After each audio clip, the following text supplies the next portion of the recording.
Assalamualaikum warahmatullahi wabarakatuh, para sahabat YouTube, selamat berjumpa lagi bersama channel YouTube Edi Suroso. Semoga pada hari ini sahabat YouTube masih dalam lindungan Allah Subhanahu wa Ta'ala, diberikan kesehatan, mudahkan rezekinya, dan selalu dimudahkan dari segala urusan.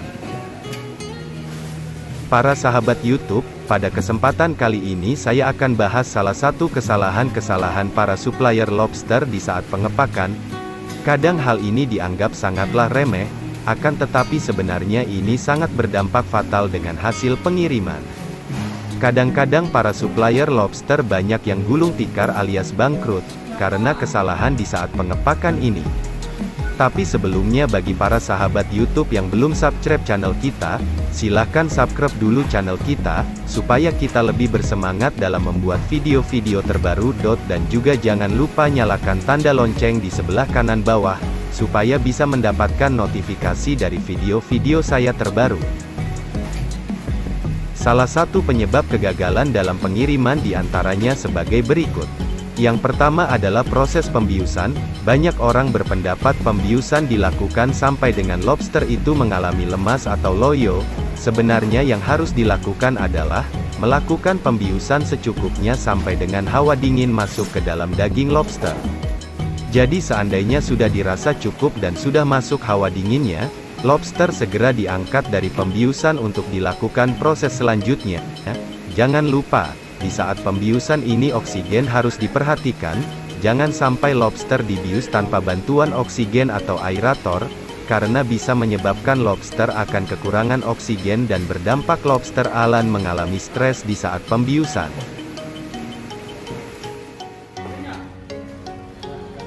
Hal kedua yang sering dianggap sepele dan tidak diperhitungkan adalah proses pengeringan. Proses pengeringan ini sebenarnya kunci utama hasil akhir dari proses pengepakan. Hal itu dikarenakan, udang lobster memang memerlukan suhu dingin yang stabil, akan tetapi tidak mau basah, karena kalau basah akan menyebabkan ruangan box tempat pengepakan udang lobster akan lembab. Apabila itu terjadi akan menyebabkan udang lobster akan loyo, molor dan juga bahkan akan menjadi fatal, yaitu kematian. Proses pengeringan bisa dilakukan dengan penggosok udang lobster memakai serbuk kayu atau serbuk gergaji, pasir laut, atau juga bisa dilakukan dengan mengelapnya menggunakan kain atau kanibo. Semakin kering udang lobster saat dipacking, maka akan semakin bagus hasil sampai di tujuan. Hal ketiga yang sering diabaikan di saat pengepakan udang lobster adalah es batu. Es batu yang dimaksud ini adalah es batu yang digunakan untuk menjaga suhu ruangan di dalam box bisa tetap stabil. Proses pembuatan es batu, kita anjurkan untuk memakai botol aqua 600 ml. Kita tidak menganjurkan untuk memakai plastik, karena akan rawan terjadi kebocoran. Karena kalau sampai mengalami kebocoran akan berdampak fatal terhadap udang lobster yang ada di dalam box. Karena air yang keluar dari es tadi akan terasa sangat dingin sekali, sehingga apabila sampai mengenai udang lobster yang ada di dalam box akan menyebabkan udang lobster akan mati kedinginan. Masih dalam proses pembuatan es batu harus dilapisi dengan koran. Minimal koran yang digunakan dalam satu es batu adalah 3 sampai dengan 4 lapis. Apabila dirasa kurang tebal, maka bisa menambahkan kardus Indomie atau bisa juga yang lainnya. Pemberian koran dan kardus ini bertujuan supaya hawa dingin es botol tidak sampai langsung mengenai udang lobster yang ada di dalam box, karena tujuan utama es batu adalah hanya untuk mempertahankan suhu ruangan di dalam box supaya terjaga dan stabil di suhu 20 sampai dengan suhu 24 derajat Celcius.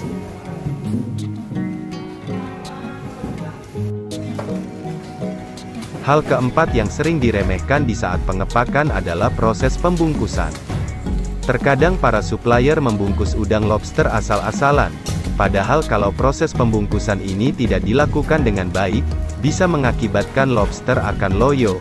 Biasa yang sangat lazim terjadi adalah bisa mengakibatkan lobster stres sehingga akan melepaskan kaki-kakinya, padahal lobster yang lepas kakinya lebih dari 3 biji akan dianggap mati. Hal keenam dan yang terakhir yang biasa tapi berdampak fatal adalah proses penyegelan atau proses isolasi. Banyak orang melakukan isolasi dengan sembarangan, tanpa memperhatikan apakah tutup boxnya sudah tertutup dengan rapat. Padahal apabila tutup box tidak tertutup rapat, akan mengakibatkan suhu udara dingin yang ada di dalam box akan keluar, sehingga suhu di dalam box akan cepat naik. Sehingga sebelum sampai di tujuan, lobster di dalam box sudah kepanasan, sehingga lobster menjadi stres dan mati.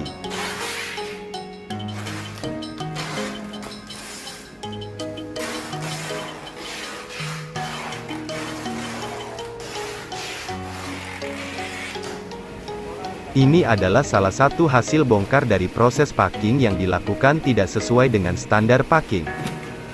Kita lihat, lobster tidak dibungkus satu persatu, dan hanya di-sav memakai koran saja. Sebenarnya bisa juga seperti itu, lobster di-sav tanpa dibungkus. Akan tetapi sav korannya harus tebal, jadi koran yang dipakai buat sav lobster tidak hancur. Akan tetapi yang paling bagus adalah dibungkus satu persatu, sehingga lobster menjadi nyaman dan tidak banyak bergerak di dalam box, sehingga mengakibatkan lobster menjadi loyo, molor, dan juga ada yang mati. Demikian tadi sahabat YouTube, beberapa kesalahan yang dilakukan oleh para supplier udang lobster di saat pengepakan. Semoga video ini bisa bermanfaat buat kita semua, khususnya yang bergerak di bidang hasil laut udang lobster. Dan bagi para sahabat YouTube yang mau bermitra bersama kami bisa menghubungi nomor telepon yang ada di kolom deskripsi.